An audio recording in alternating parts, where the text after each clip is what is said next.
Welcome to the Learning Pines YouTube. We hope this video helps. You begin by inspecting each ear clip. Make sure there is no rust, loose screw, or debris. Clean contact pads with alcohol.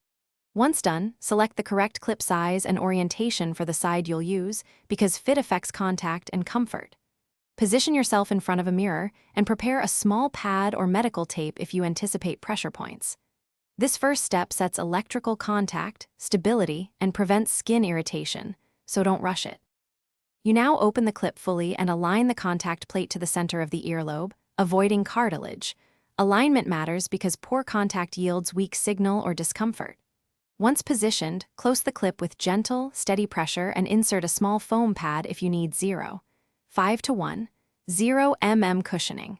Next, secure the cable with a clip or tape to prevent tugging. This keeps the contact stable during movement.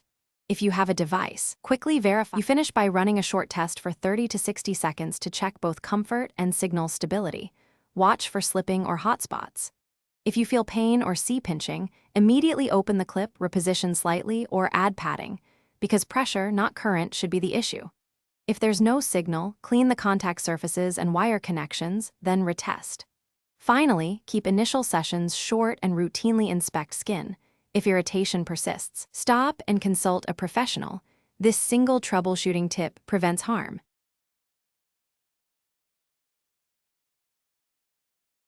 Thanks for watching. Consider subscribing if we helped you.